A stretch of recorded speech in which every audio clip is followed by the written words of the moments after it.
আসসালামু আলাইকুম। সংবাদে আপনাদের সবাইকে স্বাগত জানাচ্ছি। আমি ফিরোজ তোহা। শুরুতেই বিআরবি কেবলস সংবাদ শিরোনাম। দর্শক, জানিয়ে দিব আমাদের হাতে পাওয়া সর্বশেষ আপডেট বাংলা সংবাদ। শুরুতে থাকবে সংবাদ শিরোনাম, পরে বিস্তারিত। বিশেষ সাক্ষাৎকার। মির্জা ফখরুল ইসলাম বলছেন, শেখ হাসিনার চলে যাওয়া অলৌকিক মনে হচ্ছে। এখন জানিয়ে দিব 5 দফার দাবিতে ছাত্র শিবির স্মরণকলি। তারপর জানিয়ে দিব প্রকাশ্যে আসছেন শেখ হাসিনা, জানবেন ভবিষ্যতের পরিকল্পনা। এবং সর্বশেষ জানিয়ে দিব আইন কর্মকর্তা নিয়োগের অভিযোগের প্রমাণ চায় তদন্ত, আপত্তি নেই। দর্শক, এতক্ষণ শুনছিলেন সংবাদ শিরোনাম, এখন শুনবেন বিস্তারিত জানার আগে আপনি যদি আমাদের চ্যানেলে নতুন এসে থাকেন তাহলে অবশ্যই চ্যানেলটিকে সাবস্ক্রাইব করবেন। আর ভিডিওটি আপনি কোন জেলা থেকে দেখছেন এবং শুনছেন অবশ্যই কমেন্ট বক্সে লিখে যাবেন। এখন বিস্তারিত। বিশেষ সাক্ষাৎকার। মির্জা ফখরুল ইসলাম বলছেন, শেখ হাসিনার চলে যাওয়া অলৌকিক মনে হচ্ছিল। ছাত্র জনতার 36 দিনের তীব্র আন্দোলনের মুখে 2024 সালের 5 আগস্ট পতন ঘটে স্বৈরচারী আওয়ামী লীগ সরকারের। গণ অভ্যুত্থানের দ্বিতীয় বর্ষপূর্তি হচ্ছে বুধবার। দিনটি সামনে রেখে প্রথম আলোর মুখোমুখি হয়েছেন বিএনপির মহাসচিব ও স্থানীয় সরকার মন্ত্রী মির্জা ফখরুল ইসলাম আলমগীর। সেই সময়ে গুরুত্বপূর্ণ নানা বিষয় নিয়ে কথা বলেছেন তিনি। সাক্ষাৎকার নিয়েছেন প্রথম আলোর বিশেষ প্রতিনিধি সেলিম জাহিদ।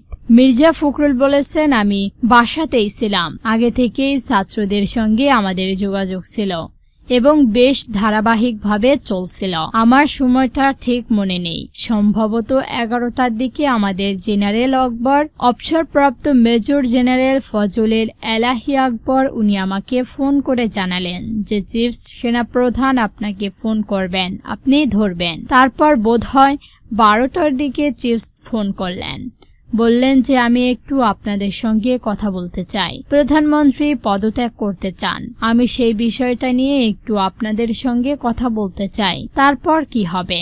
আমি বললাম, আপনি আর কাকে কাকে ডাকছেন? উনি বললেন যে তিনি বেশিরভাগ রাজনৈতিক দলকে ডেকেছেন। এরপর আমি বললাম, এখন তো বাইরে যাওয়ার উপায় নেই, গাড়ি তো চলবে না, এখন রাস্তায় সব মানুষ। উনি বললেন, আমি গাড়ি পাঠিয়ে দিচ্ছি। এরপর উনি একজন অফিসারকে দিয়ে গাড়ি পাঠিয়ে দিলেন। আমাকে পাঠিয়েছেন আব্বাস মির্জা আব্বাস সাহেবকে। এই সময়টাতে আমি আমাদের চেয়ারম্যান তারেক রহমানের সঙ্গে যোগাযোগ করে লন্ডনে আমরা কি আলোচনা করব, কত দ্রুত যেতে পারি না পারি, তার সঙ্গে আলোচনা করে ঠিক করে নেওয়ার পর আমরা যাই। যাওয়ার পর তো অন্য পলিটিক্যাল পার্টিগুলোর সঙ্গে আলাপ হলো। কথা উঠেছিল যে ন্যাশনাল গভর্নমেন্ট।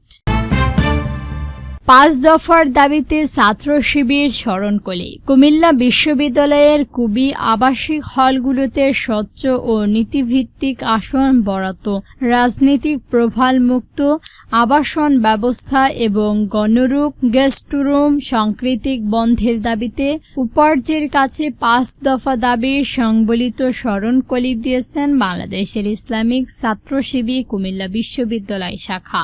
গত রবিবার দুপুর 11:30টার দিকে সংগঠনটির সভাপতি মেজরেল হোসেন আবিব ও সাধারণ সম্পাদক সাইফুল ইসলামের স্বাক্ষরিতে স্মরণকলিটি উপাচার্য অধ্যাপক ডক্টর এম.এস. শফিকুল করিমের কাছে হস্তক্ষেপ করা হয়। 5 দফা দাবিগুলো হচ্ছে: এন আবাসিক হলের মেধা, দ্রুত আর্থিক সচ্ছলতা ও আর্থিক যৌক্তিক মানদণ্ডের ভিত্তিতে সুস্পষ্ট লিখিত ও স্বচ্ছ নীতিমালা প্রণয় করে আসন বরাদ্দ নিশ্চিত, হলকে সর্বত্র রাজনৈতিক প্রভাব মুক্ত রেখে শিক্ষার্থী ওঠানোর একচ্ছ নেত্রীকে হল প্রশাসনের হাতে রেখে গণরুল ও গেস্টরুম সাংস্কৃতিক পুনর্ব্যক্তিত্ব রোধে কঠোর প্রশাসনিক ব্যবস্থা, নবীন শিক্ষার্থীদের জন্য ভিত্তিহীন নিরাপত্তা আবাসন নিশ্চিতের কার্যক্রম, মনিটরিং ব্যবহারের চালু এবং উৎপাদিত অভিযোগগুলোর নিরপেক্ষ ও স্বচ্ছ তদন্ত করে দায়ীদের বিরুদ্ধে বিশ্ববিদ্যালয়ের বিধি অনুযায়ী প্রয়োজনীয় ব্যবস্থা গ্রহণ করা। সাংগঠনিক সভাপতি মোজাম্মেল হোসেন আবিব বলেন, বিজয় ২০২৪ হলে প্রশাসনের নির্দেশনা অমান্য করে ছাত্রদলের শিক্ষার্থী ওঠানোর প্রতিবাদে আমরা উপার্জত বারবার ৫ দফা দাবি সংবলিতের একটি স্মরণ কলিপ দিয়েছি।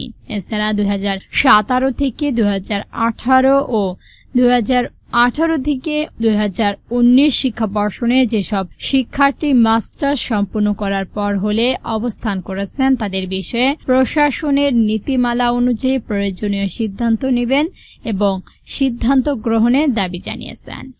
তিনি আরো বলেন, আমরা মনে করি ২০২৪ পরবর্তী ক্যাম্পাসে গেস্ট রুম সাংস্কৃতিক দলীয় লেজুর ভিত্তিক রাজনীতিক এবং রাজনৈতিক পরিচয় হলে ওঠার প্রবণতার অবসান হওয়া উচিত। বিশ্ববিদ্যালয়ের আবাসিক হলগুলোকে কোনো দলীয় প্রভাবের আওতায় না রেখে কেবল শিক্ষার্থীদের আবাসন পড়াশোনা ও সুষ্ঠ শিক্ষা পরিবেশনে নিশ্চিত করতে প্রশাসনের প্রতি আহ্বান জানাচ্ছি। প্রকাশ্যে আসছেন শেখ হাসিনা, জানাতে ভবিষ্যতের পরিকল্পনা। প্রকাশ্যে আসছেন শেখ হাসিনা, জানবেন ভবিষ্যতের পরিকল্পনা। ২০২৪ সালের গণঅভ্যুত্থানের পর ক্ষমতা ছেড়ে ভারতে যাওয়ার পর প্রায় ২ বছর পর প্রথমবারের মতো প্রকাশ্যে গণমাধ্যমের সামনে আসছেন বাংলাদেশের সাবেক প্রধানমন্ত্রী শেখ হাসিনা। ৫ই আগস্ট নয়াদিল্লিতে অনুষ্ঠিত একটি ভার্চুয়ালি অনুষ্ঠানে তিনি দেশের রাজনৈতিক পরিস্থিতি, নিজের ভবিষ্যৎ পরিকল্পনা এবং বাংলাদেশে ফেরার সম্ভাবনা নিয়ে বক্তব্য দেবেন। ভারতীয় সংবাদ মাধ্যম ইন্ডিয়া টুডে প্রতিবেদন অনুযায়ী ৫ই আগস্ট সন্ধ্যা ৬টা থেকে ৭:৩০ পর্যন্ত ভারতের নয়াদিল্লির মথুরা রোডে অবস্থিত স্যার মার্কেট টালি অডিটোরিয়াম এই অনুষ্ঠানের আয়োজন করেছেন foreign correspondent club of south এশিয়ার FCC উক এশিয়া। অনুষ্ঠানটি সাংগঠনিক সামাজিক যোগাযোগ মাধ্যমের প্ল্যাটফর্মে সরাসরি সম্প্রচার করা হবে।